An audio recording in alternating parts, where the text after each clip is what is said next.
Hello friend, तो हम maths के 1 to 17 पढ़ रहे थे। 660 तक हमने पढ़ लिए थे। आज यहाँ से 661 से young lady presented with complain of fever. उसको फीवर है और क्या है, प्रोडक्टिव कफ है, मतलब नमोनिया है ना। She has diagnosed as a case of staph aureus pneumonia. X ray chest showed air fluid level. What complication she has developed. उसको कॉम्प्लिकेशन कौन सा हुआ है, देखें। उसको पहले क्या हुआ था, नमोनिया। अब एक्सरे के ऊपर क्या नज़र आ रहा है, air fluid level. Air fluid level X ray के ऊपर किस चीज़ को शो करता है, अब्सेस को हमेशा। प्रोप्रेनिलोल इज कंट्राइंडिकेटेड। प्रोप्रेनिलोल क्या है, बीटा ब्लॉकर है, और बीटा ब्लॉकर कंट्राइंडिकेटेड होते हैं अस्थमा और सीओपीडी में। तो क्रोनिक अटैक काफ ब्रोंकियल अस्थमा में ये कंट्राइंडिकेटेड है, क्योंकि बीटा ब्लॉकर, बीटा रिसेप्टर्स होते हैं ब्रोंक्योल्स के ऊपर।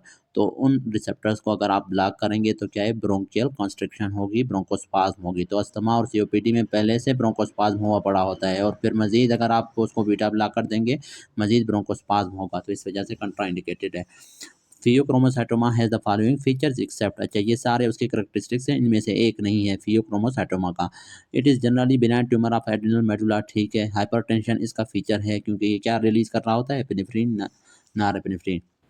It rises from embryonal nerve cells, ये वाला इसका फीचर नहीं है। 24 hour urinary management of catecholamine is diagnostic. हाँ, ये इसका डायग्नोस्टिक होता है, तो इसमें सी है। Trachea is related to which structure on lateral side. Trachea के लेटरल क्या होता है, रिकरेंट लेरिंजियल नर्व प्रेजेंट होता है। During the transport of carbon dioxide, amount of carbon dioxide dissolved in the plasma at 45 millimeter of mercury 2.7। ये रट्टे वाली चीज़ है, रट लें। A person cannot differentiate between red and green color while making presentation on computer। तो ये क्या है, red और ग्रीन में डिफ्रेंशिएट नहीं कर पा रहा, तो इसको क्या है, कलर ब्लाइंडनेस है। और कलर ब्लाइंडनेस के में सी से कलर ब्लाइंडनेस, सी से कॉन्स। तो कॉन्स में प्रॉब्लम होती है, कॉन्स absent होते हैं, तो इसमें कॉन्स absent हैं।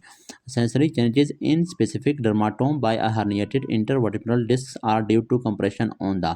अच्छा, अब जो herniated disc की वजह से सेंसरी चेंजेस आ रहे हैं किसी पेशेंट में, तो अब वो ये पूछ रहा है कि कौन सा एरिया कंप्रेस हो रहा है जिसकी वजह से सेंसरी चेंजेस आ रहे हैं। अब ये मैं आपको बना के देता हूँ इस तरह है। ये आपने स्पाइनल कार्ड मैंने आपको पहले भी समझाया था, ये डार्सल हार्न है और ये एंटीरियर या वेंट्रल हार्न हो गए। ठीक है, ये वाले डार्सल हार्न है ये दोनों, और ये एंटीरियर या वेंट्रल हार्न है। डार्सल को डार्सल भी कहते हैं, पोस्टीरियर भी, इसको एंटीरियर या वेंट्रल हार्न कहते हैं। डार्सल हार्न के पास आ रहे होते हैं क्या, सेंसरी फाइबर्स। ये सेंसरी न्यूरॉन का ये सेल बॉडी होता है, उसका एक ये सेंट्रल प्रोसेस होता है जो कि स्पाइनल कार्ड की तरफ आ रहा है, और एक पेरिफेरल प्रोसेस जो कि रिसेप्टर से सेंसेशन को कैरी कर रहा होता है। और यहाँ से वेंट्रल जो हार्न है उससे निकल रहा होता है, मोटर फाइबर्स निकल रहे होते हैं। अब एक एरिया होता है, उस एरिया में ये सेंसरी फाइबर्स, अब ये एक तो नहीं आ रहा ना, कई आ रहे होते हैं ना, तो और यहाँ से भी कई आ रहे होते हैं। अब इसमें देखें, ये वेंट्रल हार्न है, और ये जो निकल रहा है यहाँ से ये वेंट्रल रूट है। इसी तरह ये डार्सल हार्न है स्पाइनल कार्ड का, और उससे जो फाइबर्स निकल रहे हैं उसको कहते हैं डार्सल रूट। तो ये डार्सल रूट के अंदर कौन से फाइबर्स प्रेजेंट होते हैं, सेंसरी फाइबर्स प्रेजेंट होते हैं। और ये जो वेंट्रल रूट है ये वाला, इसमें होते हैं मोटर फाइबर्स। और यहाँ पर जब आके ये आपस में मिल रहे होते हैं एक छोटे एरिया में, यहाँ पर दोनों फाइबर्स होते हैं, सेंसरी फाइबर्स भी प्रेजेंट हैं, क्योंकि वो वाले भी आ रहे हैं और ये वाले भी जा रहे हैं। इसको कहते हैं नर्व ट्रंक, स्पाइनल नर्व का ट्रंक है ये। उसके बाद फिर क्या है, ये वाले फाइबर्स ये इस तरफ चले जाते हैं, और ये पोस्टीरियर, ये वाले इधर ही जाते हैं, सेंसरी। तो ये फिर हमारे पास क्या है, एंटीरियर रेमस है, ये पोस्टीरियर रेमस है। ये आगे जाके यही रेमस, इसको आप स्पाइनल नर्व भी कह सकते हैं। तो ये देखें, अब देखें वो पूछ रहे हैं कि उसको सेंसरी चेंजेस आए हैं। तो सेंसरी चेंजेस आ रहे हैं मतलब या तो ये वाला एरिया डैमेज है जहाँ से सेंसरी फाइबर्स निकल रहे हैं स्पाइनल कार्ड से, या फिर ये एरिया जहाँ ट्रंक के आगे, यहाँ पर भी सिर्फ सेंसरी फाइबर्स प्रेजेंट हैं। तो या फिर ये वाला एरिया, ठीक, ये वाला एरिया नहीं, ये तो डैमेज नहीं है। ये अगर डैमेज होता तो मोटर फाइबर्स भी, या फिर अगर ये वाला एरिया अगर डैमेज होता तो फिर सेंसरी फाइबर के साथ साथ मोटर फाइबर्स भी यहाँ से पास हो रहे हैं ना, तो वो भी डैमेज होते हैं, तो मोटर चेंजेस भी आते हैं। तो सेंसरी चेंजेस है मतलब सेंसरी फाइबर्स कहाँ पे प्रेजेंट है, यहाँ पर ये डार्सल रूट है, या फिर ये पोस्टीरियर रेमस है, या स्पाइनल नर्व जो होता है, इसी को स्पाइनल नर्व भी कह रहे हैं। तो यहाँ पर ये डैमेज कंप्रेस हो रहा है, या फिर ये कंप्रेस हो रहा है। ये वाला एरिया जो है, ट्रंक जो है, स्पाइनल नर्व का ट्रंक, ये हमारे पास अगर कंप्रेस होगा तो सेंसरी फाइबर्स के साथ साथ ये जो मोटर फाइबर्स आ रहे हैं, तो मोटर चेंजेस भी आने चाहिए। तो ये आपके कंसेप्ट देखना चाह रहे हैं कि आपको इनाटमी आती है नीरो की या नहीं। तो इसमें क्या है, ये देखें स्पाइनल नर्व में मसला है या फिर पोस्टीरियर रूट में, वही डार्सल रूट या पोस्टीरियर रूट, इन दोनों में सेंसरी फाइबर्स हैं सिर्फ। In CRF which are the following occur, CRF में क्या होता है, plasma carbon dioxide tends to be low, carbon dioxide decrease हो जाता है। Mechanism of action of acetazolamide, acetazolamide क्या है, कार्बोनिक एनहाइड्रेज इनहिबिटर है। कार्बोनिक एनहाइड्रेज का काम क्या था, कार्बोनिक एसिड को ब्रेक डाउन कर रहा था। ये देखें, ये हमारे पास क्या है, न्यूरॉन मैं बताता हूँ, ये न्यूरॉन का समझे क्या है, ये समझे ल्यूमन है, ठीक है, ये ल्यूमिन हो गया, उसके अराउंड क्या प्रेजेंट है, ये प्रॉक्सिमल ट्यूबुलर सेल्स है। अब यहाँ पर इस ल्यूमन में हमारे पास क्या है, यहाँ पे बनता है क्या, H2CO3 बनता है, वाटर और कार्बन डाइऑक्साइड मिलकर यहाँ पे क्या बनाते हैं, H2CO3। अब H2CO3 तो बन गया हमारे पास, अब H2CO3 को ब्रेक डाउन कौन करेगा, H2CO3 को एंजाइम ब्रेक डाउन करेगा, ये कार्बोनिक एसिड है, इसको ब्रेक डाउन करेगा कौन, कार्बोनिक एनहाइड्रेट, किस चीज़ में, हाइड्रोजन आयन में प्लस बाइकार्बोनेट में।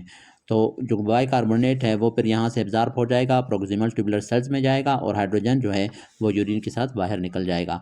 लेकिन इस एंजाइम को अगर आप इनहिबिट कर देंगे तो फिर जो हाइड्रोजन आयन है वो बाइकार्बोनेट, ये जो कार्बोनिक एसिड है ये पहले बनेगा भी नहीं, क्योंकि कार्बोनिक एसिड को बनाता भी कार्बोनिक एनहाइड्रेट है। जब ये नहीं बनेगा तो फिर हाइड्रोजन आयन की एब्जॉर्प्शन कैसे होगी, तो जब एब्जॉर्प्शन नहीं होगी तो इस वजह से हाइड्रोजन आयन वो होते हैं ना, उनकी सिक्रीशन कम हो जाती है, और सोडियम पोटेशियम एक्टिविटी को ये इंक्रीज करता है ना, समझ आ गई होगी ना। Decrease hydrogen ion secretion, decrease hydrogen ion secretion क्यों है, वो हाइड्रोजन आयन हमारे पास सिक्रीट कैसे होता है, ये हमारे पास ल्यूमिन है, ये हमारे पास वही है प्रोक्सिमल ट्यूबुलर सेल्स हैं, यहाँ पर हमारे पास क्या है, कार्बोनिक एनहाइड्रेज प्रेजेंट है, वो वाटर को प्लस कार्बन डाइऑक्साइड को आपस में मिला के बनाता है, कि पहले क्या कार्बोनिक एसिड बनाएगा, उस कार्बोनिक एसिड को फिर ब्रेक डाउन करके हाइड्रोजन आयन प्लस बाइकार्बोनेट में कन्वर्ट करेगा, वो जो हाइड्रोजन आयन है वो फिर एब्जॉर्ब होता है इन सेल्स में, और इन सेल्स से वो जाएगा किस में, ब्लड में जाएगा। ये जो है नहीं, बाइकार्बोनेट आयन एब्जॉर्ब होगा, हाइड्रोजन आयन सिक्रीट होगा यूरिन में नॉर्मली। अब जब आप एंजाइम को, इस एंजाइम को आपने इनहिबिट कर दिया तो फिर सबसे पहले तो ये कार्बोनिक एसिड बनेगा ही नहीं, जब ये नहीं बनेगा तो हाइड्रोजन आयन हमारे पास रिलीज़ नहीं होंगे, ठीक है, जब वो रिलीज़ नहीं होंगे तो हाइड्रोजन आयन क्या है, वो बॉडी में स्टोर रहेंगे, तो इस वजह से ये एसिडोसिस काज करवाता है स्टाजोलामाइड। तो इसको हम लोग माउंटेन सिकनेस में दे रहते हैं, हाई अल्टीट्यूड वगैरह पे। Most MAO inhibitor causes fatal excitation with which opioids है, पैथिटीन, वो हमारे पास फैटल एक्साइटेशन काज करेगा अगर MAO इनहिबिटर और पैथिटीन साथ में देंगे, तो ये बहुत ज़्यादा फिब्रिलेशन वगैरह हार्ट की ना करवा सकते हैं। Loud S1 opening snap and mid diastolic rumbling murmur at apex, apex के ऊपर अगर मिड डायस्टोलिक मरमर है, मिड डायस्टोलिक मरमर 3 चीज़ों में था, माइट्रल स्टेनोसिस, ट्राइकस्पिड स्टेनोसिस और VSD में, और अब लोकेशन कौन सा है, अपेक्स है, तो अपेक्स के ऊपर क्या है, माइट्रल वाल होता है, उसका साउंड सुनाई देता है, तो ये क्या है, माइट्रल स्टेनोसिस है। अगर कहता लेफ्ट हमारे पास फोर्थ इंटरकोस्टल स्पेस के ऊपर मिड डायस्टोलिक मरमर है, तो फिर वो क्या था, वो ट्राइकस्पिड स्टेनोसिस था। तो अभी है which are the following is true about gluteus maximus muscle, it forms the gluteal fold, हाँ ग्लूटल फोल्ड जो होते हैं वो यही बनाएगा। Pararenal fascia is an extension of renal fascia. उसके बाद है finding suggestive of polycythaemia, polycythaemia के लिए जो फाइंडिंग सजेस्टिव हैं वो कौन से हैं, इन मेल स्मोकर के अंदर increase in red cell mass, headache after LP के बाद हेडेक जो होती है फॉक्स सेरेब्राई की कंप्रेशन की वजह से, सबसे ज़्यादा ड्यूरा के स्ट्रेच की वजह से, तो वो ऑप्शन में नहीं है, दूसरा है फॉक्स सेरेब्राई की compression. In normal healthy person the second heart sound, normal healthy person में second heart sound occurs during isovolumetric relaxation phase of cardiac cycle.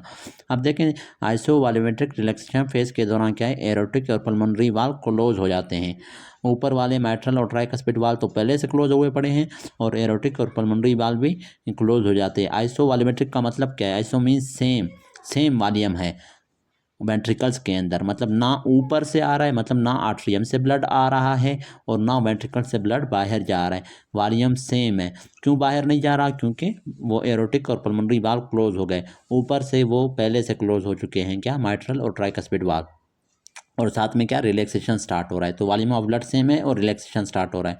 तो इसी आइसोवॉल्यूमेट्रिक रिलैक्सेशन के दौरान क्या क्लोज हो रहे हैं, एरोटिक और पल्मोनरी वाल्व, और आपको पता है एरोटिक और पल्मोनरी वाल्व की वजह से क्या होता है, सेकंड हार्ट साउंड।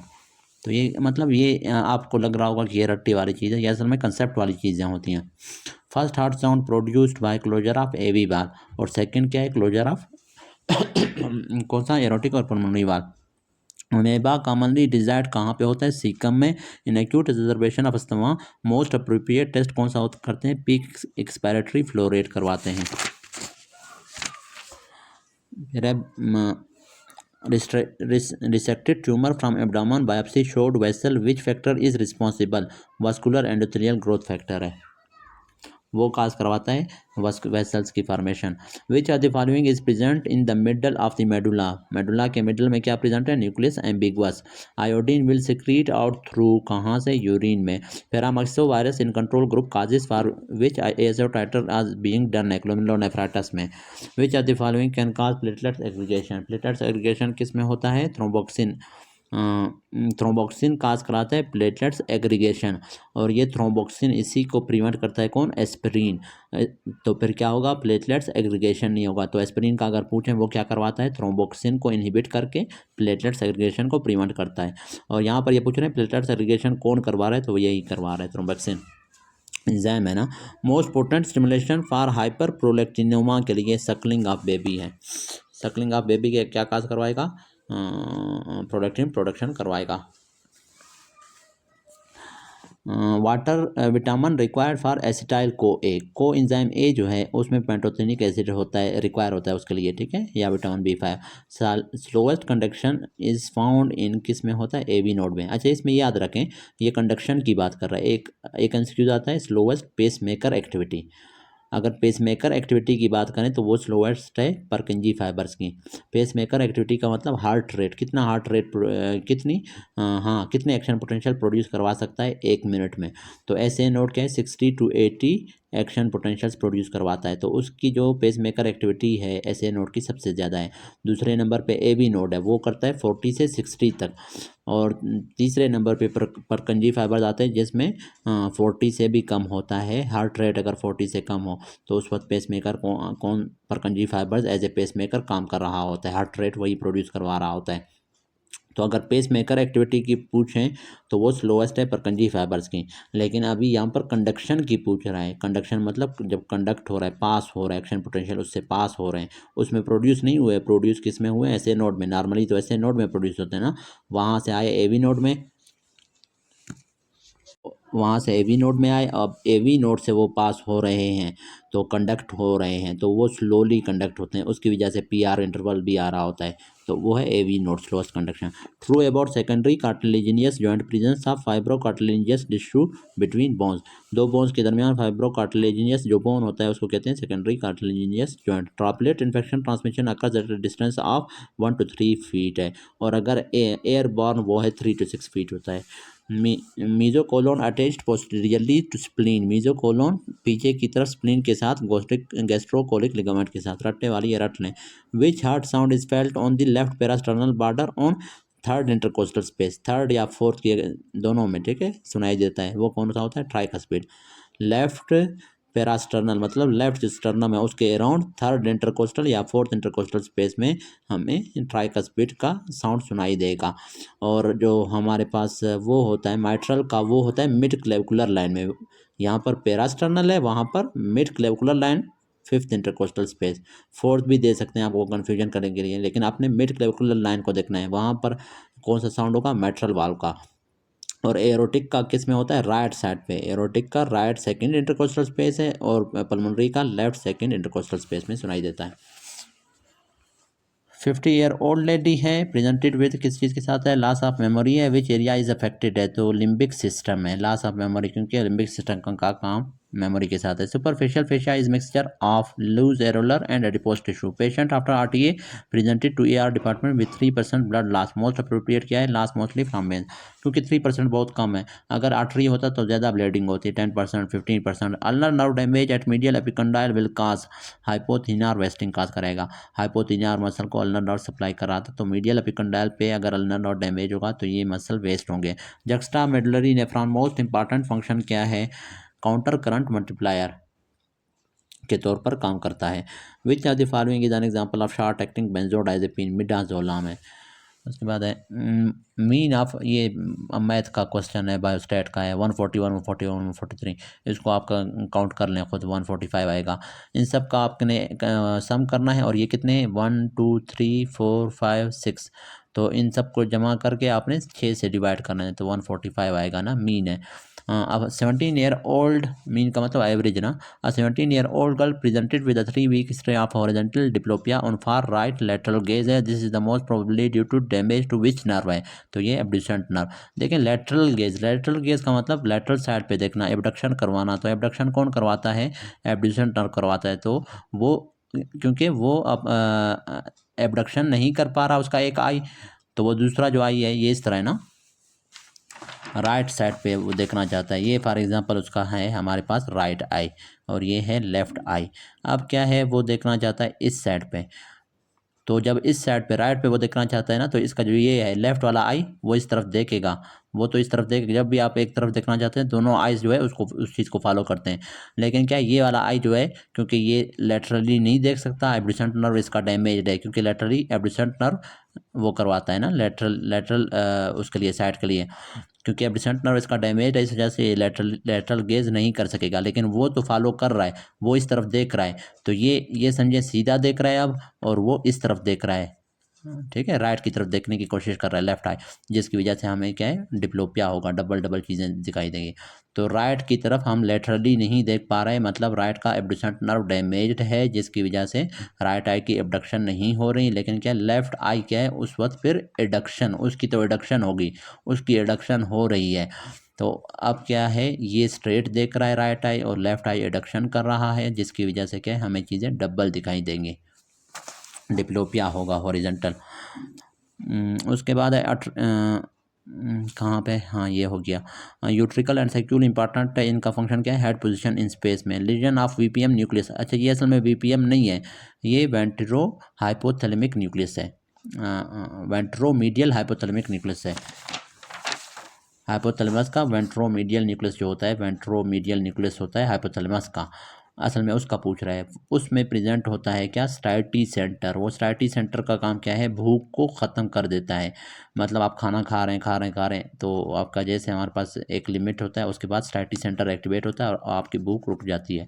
अब ये स्टाइटी सेंटर अगर डैमेज हो जाए तो फिर क्या है, ये आप खाते रहेंगे, लेकिन क्या है स्टाइटी सेंटर क्या है, भूख को नहीं रोक पाएगा क्योंकि डैमेज है, तो जिसकी वजह से आप ओवर ईटिंग करेंगे और आपकी ओबेसिटी हो जाएगी। तो ये क्या है, वेंट्रोमीडियल न्यूक्लियस हाइपोथैलेमस की बात कर रहा है, ये वेंट्रोपोस्टेरोमीडियल न्यूक्लियस नहीं है, क्योंकि ये वाला न्यूक्लियस होता है किसमें, थैलेमस में, और उसका काम होता है फेस से जो सेंसेशन होते हैं, टच पेन टेम्परेचर वगैरह के, उनको कैरी करता है। तो ये इसमें ओबेसिटी हो रहा है किसमें, वेंट्रोमीडियल न्यूक्लियस ऑफ हाइपोथैलेमस अगर डैमेज होगा। मिड ऑफ और लेटरल हाइपोथैलेमिक न्यूक्लियस अगर डैमेज होता है, उसमें फिर क्या होता है, अंडर ईटिंग, क्योंकि उसमें हंगर सेंटर प्रेजेंट है। वो अगर आप उसका लीजन काज करेंगे तो हंगरी नहीं होगा पेशेंट, एनोरेक्सिया होगा उसको, वो खाएगा नहीं, जिसकी वजह से उसको वो लीन बन जाएगा। एल से लीन और एम से वेंट्रोमीडियल है ना, या मीडियल न्यूक्लियस भी कहते हैं ऑफ हाइपोथैलेमस, तो एम से मैसिव। तो एम अगर डैमेज होगा मतलब medial nucleus, ventromedial nucleus of hypothalamus, तो बंदा मैसिव हो जाएगा, ओबेसिटी हो जाएगी, ओवर ईटिंग करेगा। और अगर लेटरल न्यूक्लियस जो है वो डैमेज होगा, क्योंकि वो हंगर सेंटर, वो अगर डैमेज होगा तो बंदा लीन होगा, पतला। Mid of third week involve formation of heart tube, ureter damage at pelvic brim, ये इंपॉर्टेंट एमसीक्यू है, ये याद रखना, ये रिपीट होता है अक्सर। वाइल लाइगेटिंग, जब यूरेटर पेल्विक ब्रिम के ऊपर जब लाइगेटिंग हम लोग कर रहे होते हैं तो कौन सा क्या क्या डैमेज होता है, ओवेरियन आर्टरी। उसके बाद है during hysterectomy ureter can be damage at which level है, ब्रॉड लिगामेंट। अब वहाँ पर अलग चीज़ था, यहाँ पर अलग चीज़ है, ये इन दोनों को आप कंफ्यूज ना करें। यहाँ पर हेस्टेरेक्टमी कर रहे हैं तो यूरेटर डैमेज होगा, यूरेटर का पूछ रहा है कि यूरेटर तो डैमेज हुआ है हेस्टेरेक्टमी के दौरान, किस लेवल पे, ब्रॉड लिगामेंट के लेवल पे। और यहाँ पर क्या पूछ रहा है, ये देखें, इनमें आपने कंफ्यूज नहीं होना, इनको बहुत अच्छी तरह से आपने समझना है। यहाँ पर यूरेटर डैमेज हो रहा है पेल्विक ब्रिम के ऊपर, तो पेल्विक ब्रिम के ऊपर जब यूरेटर डैमेज होगा तो उस वक्त हम लोग क्या कर रहे थे, किस आर्टरी को वो लाइगेशन करा रहे होते हैं पेल्विक ब्रिम पे, ओवेरियन आर्टरी के। यहाँ पर भी यूरेटर डैमेज है, वहाँ पर भी यूरेटर डैमेज है, वहाँ पर ये पूछ रहा है कि किस आर्टरी के हम पेल्विक ब्रिम के ऊपर लाइगेशन कर रहे होते हैं तो उस वक्त यूरेटर डैमेज होता है, तो वो है ओवेरियन आर्टरी। और यहाँ पर हेस्टेरेक्टमी है, उसके दौरान यूरेटर कहता है डैमेज होगा, मोस्ट कॉमनली कहाँ पे, ब्रॉड लिगामेंट पे। दूसरे नंबर पे वही पेल्विक ब्रिम के ऊपर होता है ना। Workers having carcinoma bladder expose to aryl amine, हमारे पास ब्लैडर कार्सिनोमा वाले पेशेंट को काज कराता है ये aryl amine. Endocrine system develops होता है third and fourth pharyngeal fourth से, क्योंकि थायराइड, पैराथायराइड और थाइमस ग्लैंड वगैरह सारे इससे बन रहे थे। न्यूरोट्रांसमीटर ऑफ बेजल गैंग्लिया कौन सा है, गाबा होता है, इसमें बनता है। Aortic arch aneurysm will compress which structure है, लेफ्ट ब्रोंकस को। Aortic arch aneurysm left bronchus को करेगा। Gastrin is release from antrum से रिलीज होता है। Drug of choice in pulmonary anthrax के अंदर सिप्रोफ्लॉक्सासिन देते हैं। न्यूक्लियस टेक्टस सल्टोरियस फॉर्म्स क्या बनाएगा, सेकंड ऑर्डर न्यूरॉन। अब first order, second order, third order neuron ये किस पाथवे में थे, असेंडिंग पाथवेज में या सेंसरी पाथवेज में। तो सेंसरी जो पाथवेज होते हैं उनमें पहला जो नर होता है वो रिसेप्टर से आ रहा होता है स्पाइनल कार्ड तक या मेडुला तक, और सेकंड ऑर्डर न्यूरॉन क्या है, मेडुला के अंदर प्रेजेंट होगा या स्पाइनल कार्ड के अंदर। तो जो ये है ट्रैक्टस सैलिटोरियस क्या है, टेस्ट सेंसेशन को रिसीव कर रहा है। टेस्ट सेंसेशन कहाँ से आ रहे हैं, टंग से आ रहे हैं, एंटीरियर टू थर्ड से। तो टंग से जो फाइबर आ रहे हैं फेशियल नर्व के थ्रू, तो वो पहला ऑर्डर न्यूरॉन है समझे। और ट्रैक्टस सैलिटोरियस के अंदर फिर क्या है, सेकंड ऑर्डर न्यूरॉन के सेल बॉडीज प्रेजेंट होंगे, वो वहाँ से फिर ऊपर थैलेमस की तरफ भेजेगा। तो सेकंड ऑर्डर न्यूरॉन टेक्टस, तो न्यूक्लियस के अंदर हमेशा सेकंड ऑर्डर न्यूरॉन प्रेजेंट होते हैं। फर्स्ट ऑर्डर न्यूरॉन जो होता है वो रिसेप्टर से कैरी कर रहा होता है मैसेज को। ड्रग वर्सनिंग एंजाइना को, ड्रग कौन सा ड्रग वर्सन करेगा एंजाइना को, theophylline. Internal jugular vein after working leaving jugular foramen have immediate action, ये बार बार आ रहा है। Internal carotid artery, drug that increases heart rate on normal doses के ऊपर, आइसोसर्बाइड डाइनाइट्रेट है ना, रिफ्लेक्स टैकीकार्डिया काज कराएगा। Anterior two third of tongue is supplied by, ये simple से क्वेश्चन है, रिपीट हो रहे हैं, फेशियल नर्व और टेस्ट के लिए specially. In newborn the organ with adult size, ठीक है, न्यू बार्न में जो आर्गन होता है एडल्ट साइज का वो इनर एयर है। Presence of increased light chain immunoglobulin in the blood is the feature of systemic type amyloidosis है, ठीक है, ये हमारे पास इसमें बढ़ जाते हैं immunoglobulin. One standard deviation means, ये भी रिपीट हो रहा है, both sides of mean at distribution curve. Wrist joint कौन सा है, एलिप्सॉइड जॉइंट है। RH mother gives birth to a O negative baby, mother and had transfuse wrong blood, what is true, give एंटी-D antibody उसको देना होगा। Patient presented with nail infection and have multiple endocrinopathy, the organism most probable Candida albicans है, diabetes वगैरह होगा इसमें, या multiple एंडोक्राइनोपैथी जिसको हम कह रहे थे मैन सिंड्रोम, ठीक है, मल्टीपल एंडोक्राइन नियोप्लेजिया वगैरह, तो उनमें फंगल इन्फेक्शन ज़्यादा होते हैं। Goblet cells are, goblet cells कहाँ पे होते हैं, मॉडिफाइड कॉलमनर एपिथेलियम, ठीक है, ये कॉलमनर एपिथेलियम है मॉडिफाइड टाइप के, इनका फंक्शन क्या होता है, म्यूकस प्रोड्यूस करवाना या mucin. Muscles of forceful expiration कौन सा है, internal intercostal. Regarding thalassaemia defect in beta globin chain, अब देखें यहाँ पर बीटा ग्लोबिन चेन भी लिखा हुआ है, हाँ उसमें भी डिफेक्ट होता है, लेकिन उसमें डिफेक्ट क्यों हो रहा है, क्योंकि जीन में सबसे पहले डिफेक्ट कहाँ पे, जीन के अंदर है, उस जीन की वजह से क्या है, फिर बीटा ग्लोबिन चेन हमारे पास उसकी प्रोडक्शन कम हो रही है, तो यहाँ पर ये डी करेक्ट है, क्योंकि ये BCQs होते हैं ना, तो आपने सबसे जो बेस्ट होता है वो लगाना है। अच्छा, तो आज के लिए इतना काफ़ी है, इंशाल्लाह नेक्स्ट लेक्चर में फिर आगे पढ़ेंगे, कुछ समझ नहीं है तो आप कमेंट्स में पूछ सकते हैं। Thank you. अब क्या है, patient diagnose in the case of AIDS है, तो आप किसको बताएंगे, tell family, patient and wife. Trypsinogen is activated to trypsin by, trypsinogen inactive form है, जब भी आता है एंजाइम के साथ वो शो करता है इनएक्टिव फॉर्म को, जैसे पेप्सिनोजिन वो भी इनएक्टिव फॉर्म है, तो इसको कन्वर्ट करता है ट्रिप्सिन में, कौन करवाता है, काइमोट्रिप्सिन करवाता है, या फिर पहले से जो एक्टिव फॉर्म में प्रेजेंट है ट्रिप्सिन, वो ट्रिप्सिनोजन को ट्रिप्सिन में कन्वर्ट करता है। तो इनमें से कोई भी ऑप्शन इस तरह का इन लोगों ने नहीं दिया हुआ, तो यहाँ पर इन्होंने आंसर दिया हुआ है, ना VIP करता है, ना ट्रांसपेप्टाइडेज, ना pH, ना डिक्रीज pH, तो ये क्या है, pH पे डिपेंड नहीं करता। ट्रिप्सिनोजन जब ट्रिप्सिन पे में कन्वर्ट होता है वो pH पे डिपेंड नहीं कर रहा, वो उसको कौन एक्टिवेट कर रहा है, काइमोट्रिप्सिन एंजाइम या फिर trypsin enzyme. Exotoxin in food poisoning is due to which organism, तो ये देखें, ये एक्सक्यूज भी थोड़ा इन लोगों ने अजीब दिया हुआ है, अगर यहाँ पर दिया होता ट्रिप्सिन तो उसको टिक करते, या काइमोट्रिप्सिन, तो ये pH पे डिपेंड नहीं करता, तो ये भी एक ट्रू है, मतलब इसके बारे में, ट्रिप्सिनोजन को ट्रिप्सिन में जब कन्वर्ट करते हैं तो pH पे डिपेंड नहीं कर रहा। Exotoxin in food poisoning is due to which organism, staph aureus, food poisoning कौन काज कराता है, स्टाइफोरियस, और स्टाइफोरियस क्या है, ग्राम पॉजिटिव ऑर्गेनिज्म है, और ग्राम पॉजिटिव ऑर्गेनिज्म क्या रिलीज करते हैं, एक्सोटॉक्सिन। एंडोटॉक्सिन कौन रिलीज करते हैं, ग्राम नेगेटिव ऑर्गेनिज्म, और वह ज़्यादातर क्या काज कराते हैं, सेप्टिक शॉक काज कराते हैं। Submental and submandibular lymph node drain होते हैं, किसको ड्रेन करते हैं, लोअर लिप को। पार्ट ऑफ, इसको आप इस तरह से याद रखें ना, क्योंकि सब मेंटल और सब मैंडिबुलर होते भी वही है, लोअर लिप के नीचे होता है ना mandible. Part of nephron impermeable to water कौन सा है? Ascending loop of Henle. Thick ascending loop of Henle वो इम्परमेबल है वाटर के लिए। फिर ये इसमें इंट्रा एम्ब्रियोनिक सीलोम डेरिवेटिव, इसमें क्या है? लेटरल प्लेट मेजोडर्म, उससे क्या बनता है? इंट्रा एम्ब्रियोनिक सीलोम बनता है। Which artery is posterior to sternum? Sternum के पीछे कौन सा आर्टरी होता है? इंटरनल थोरेसिक आर्टरी होता है। In Bannu, a soldier presented with 3 month history of fever, bilateral lymphadenopathy, hepatosplenomegaly, anemia है, fatigue है, has history of sleeping on floor and bite by some fly. The diagnosis इसका कौन सा है? काला आजार। सैंड फ्लाई की वजह से होता है। सैंड फ्लाई रेत में होता है, तो बन्नू में रेत वगैरह उस एरिया में ज़्यादा है, और फिर वो फ्लोर पे सो रहा है, तो वो सैंड फ्लाई क्या है? उसको काटेगा, उसकी वजह से फिर क्या होता है? लिश्मानियासिस होता है। लिश्मानियासिस, क्यूटेनियस लिश्मानियासिस भी, लेकिन ये कौन सा है? ये है विज़रल लिश्मानियासिस। क्यूटेनियस लिश्मानियासिस में सिर्फ स्किन इन्वॉल्व होता है, और विज़रल लिश्मानियासिस में क्या होता है? जो विज़रा होते हैं वो इन्वॉल्व होते हैं, जैसे है लिवर है, स्प्लीन है, लिम्फेडेनोपैथी होती है। तो ये हमारे पास उसको फिर कहते हैं विज़रल लिश्मानियासिस या काला आजार। तो ये काला आजार है। सेंसिटिव टेस्ट फॉर SLE, तो वो है ANA। देखें यहाँ पर इसने, ये आपको कैसे पता चलेगा कि ये काला आजार है? सबसे पहले ये देखो, वो कह रहा है कि वो फ्लोर पे सोता है और उसको बाइट किया है किसी फ्लाई ने, तो वो फ्लाई कौन सा है? Sand fly. और उसके बाद उसको सिम्टम्स, साइन एंड सिम्टम्स क्या है? हेपेटोस्प्लेनोमेगाली यानी फेडनोपैथी है। तो ये क्या है? किसके साइन एंड सिम्टम्स है? विज़रल लिश्मानियासिस के, काला आजार के। सेंसिटिव टेस्ट SLE के लिए कौन सा होता है? Double stranded DNA, sorry specific double stranded है, सेंसिटिव कौन सा है? ANA। सेंसिटिव ANA है, और स्पेसिफिक की अगर बात करें तो एंटी डबल स्ट्रैंडेड DNA है। True about highland membrane disease, pre maturity में होता है। हाईलैंड मेम्ब्रेन डिजीज़ किसको कह रहे थे?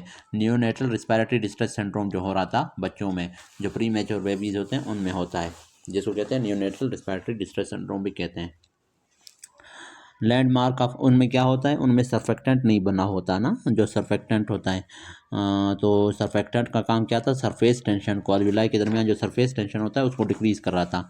ये देखें फॉर एग्जांपल, ये अलविलाई है, ये एक है, ये दो, ये तीन। अब ये अलविलाई क्या है? इनके दरमियान सरफेस सर्फेक्टेंट होता है, इनकी सरफेस पे है ना, इनको कवर किया होता है।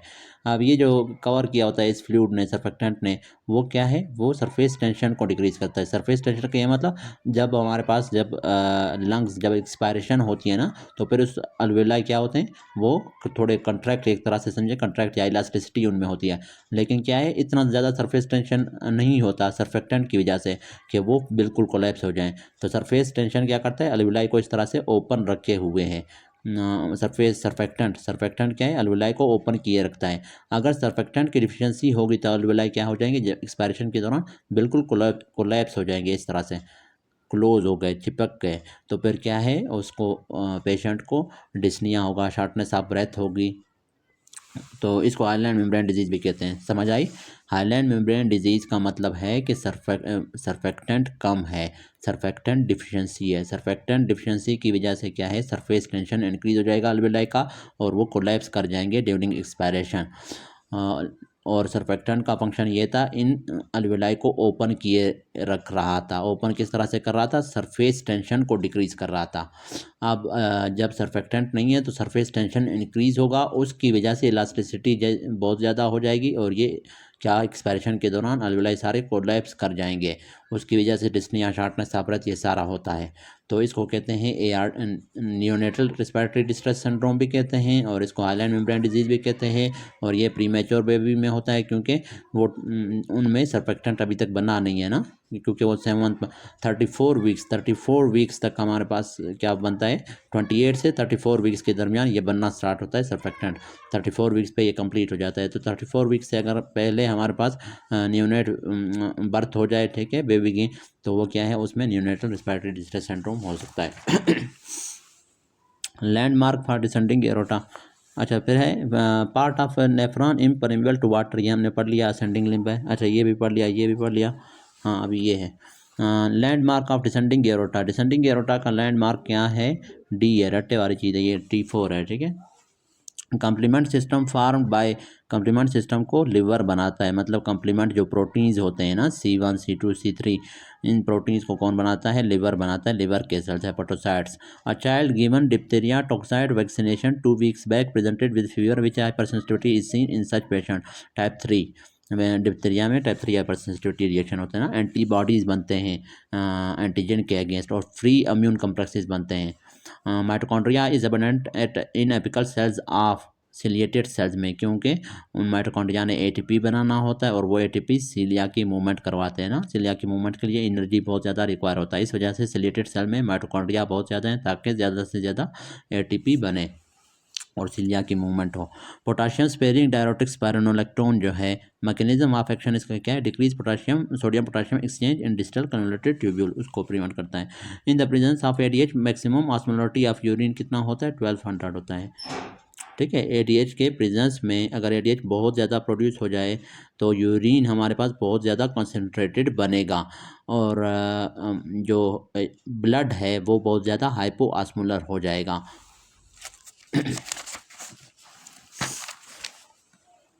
In which of the following solution the cell will swell more quickly?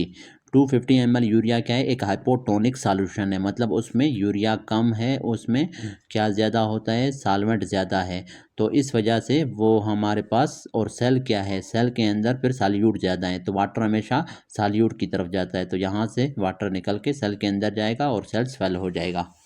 Last intracranial branch, last और पहला, ठीक है, फेशियल नर्व का लास्ट इंट्राक्रेनियल ब्रांच कौन सा होता है? लास्ट वाला, nerve to stapedius. Role of epidemiologist का काम क्या होता है? Prevention of disease. During CVP line which structure is demarcation? Sternocleidomastoid muscle को हम देखते हैं सीवीपी लाइन पास करने के लिए। Opioid induced respiratory depression can be reversed with naloxone. पूछना ये चाह रहा है कि ओपियाइड का एंटीडॉट कौन सा है, तो वो है naloxone. Regarding blood supply of visual tract which of the following is true है? सेंट्रल रेटिनल आर्टरी सप्लाई करता है हेड ऑफ ऑप्टिक नर्व को। Treatment of choice for obstructive sleep apnea के लिए क्या करते हैं? ये यूवीपीपी देते हैं। Hypotension and vasodilation is due to septic shock की वजह से होता है, ठीक है। सेप्टिक शॉक में हाइपोटेंशन भी है, वेजोडाइलेशन भी होती है, तो हाइपोटेंशन भी इसी वेजोडाइलेशन की वजह से हो रहा है ना। A new born with has repeated respiratory infection, this is due to deficiency of which of the following? तो repeated respiratory tract infection IgG deficiency की वजह से होते हैं। एक बार अगर हो रहा होता तो फिर मसला नहीं था, लेकिन क्या नॉर्मली हमारी बॉडी में एक इन्फेक्शन अगर एक बार हो जाए तो उस इन्फेक्शन उस एंटीजन के अगेंस्ट हमारे बॉडी में उसी टाइम तो IgM बनते हैं, बाद में फिर क्या है जब इन्फेक्शन रिजॉल्व हो गया तो उसके अगेंस्ट क्या है IgG बन गए।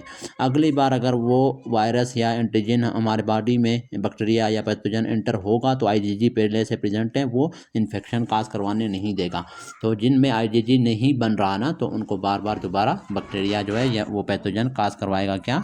Respiratory tract infections.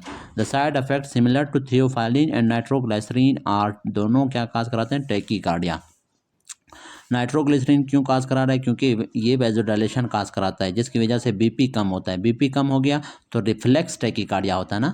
बीपी कम हो गया तो ब्रेन का जो वेजोमेटर सेंटर है उसके पास सिग्नल जाएंगे, वो फिर क्या करेगा? वो कहेगा कि मैंने बीपी को मेंटेन करना है। तो बीपी को मेंटेन करने के लिए क्या होता है? एक तो हमारे पास हार्ट रेट होता है, दूसरा हमारे पास क्या होता है? TPR होता है। तो हार्ट रेट TPR डिक्रीज हो गया क्योंकि वेजोडाइलेशन है, तो वो क्या करेगा? हार्ट रेट को इंक्रीज करेगा। वो असल में क्या करता है? वेजोमोटर सेंटर ने मेंटेन करना है कार्डिक आउटपुट को, इस तरह है ना। नाइट्रोग्लिसरीन ने क्या किया? वेजोडाइलेशन काज किया, उसकी वजह से बीपी कम हो गया, तो बीपी कम होने की वजह से कार्डिक आउटपुट कम होता है। आप देखें कार्डिक आउटपुट किस चीज़ पे डिपेंड कर रहा है? हार्ट रेट पे कम और इनटू स्ट्रोक वॉल्यूम। अब जब हमारे पास स्ट्रोक वॉल्यूम को भी कम कर रहा होता है ना नाइट्रोग्लिसरीन, तो स्ट्रोक वॉल्यूम कम हो गया, वेजोडाइलेशन हो गई। अब उसकी वजह से फिर क्या है? हमारे पास बीपी कार्डिक आउटपुट कम हो जाएगा। अब उसने कार्डिक आउटपुट को मेंटेन करना है हमारी बॉडी ने, हमारे ब्रेन ने, तो ब्रेन के पास सिग्नल जाएंगे कि स्ट्रोक वॉल्यूम कम है, हाइपोटेंशन हो गई है, तो वो क्या करेगा? उसको पता है कि अभी इसको तो मैं ठीक नहीं कर सकता क्योंकि नाइट्रोग्लिसरीन उसने लिया हुआ है, तो वो क्या करेगा? हार्ट के पास ब्रेन सिग्नल भेजेगा कि हार्ट रेट इंक्रीज कर दो, तो हार्ट रेट इंक्रीज हो जाएगा ताकि कार्डिक आउटपुट नॉर्मल की तरफ आ जाए। रिफ्लेक्स टैकीकार्डिया होता है ना। तो थियोफाइलिन भी हमारे पास टैकीकार्डिया काज कराता है। Bronchogenic carcinoma is caused by CMV। Bronchogenic carcinoma को CMV यहाँ पे लिखा हुआ है ना, ब्रोंकोजेनिक कार्सिनोमा CMV है, साइटोमेगालो वायरस है, ओरोफरेंजियल ह्यूमन पैपिलोमा वायरस है, और इसके अलावा human papilloma virus cervical cancer भी काज करता है।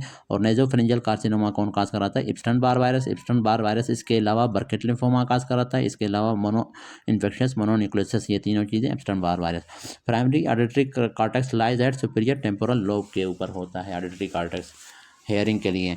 विच of the following which acts as by CAMP melanophore stimulating hormone cyclic AMP के थ्रू एक्ट करता है। ये सारे फार्मा के हैं, ठीक है। साइक्लिक GMP वाला कभी आता है, कभी साइक्लिक AMP वाला आता है, तो ये इसी में है, ये सेकंड मैसेंजर है, ठीक है। साइक्लिक AMP, साइक्लिक GMP और diacyl glycerol. After bomb blast injury type of deafness कौन सा होता है? मिक्स्ड होता है। ट्रू अबाउट बिलिरुबिन क्या है? इस लेवल इंक्रीज होगा प्लाज्मा में मलेरिया के अंदर, क्योंकि मलेरिया के अंदर हीमोलाइसिस होती है, RBCs की ब्रेकडाउन हो रही है, जिसकी वजह से ज़्यादा बिलिरुबिन बनेगा, ठीक है। Which are the following is use for determining disease versus non disease? तो केस कंट्रोल, केस का मतलब डिजीज रोग है, नॉन डिजीज का मतलब कंट्रोल।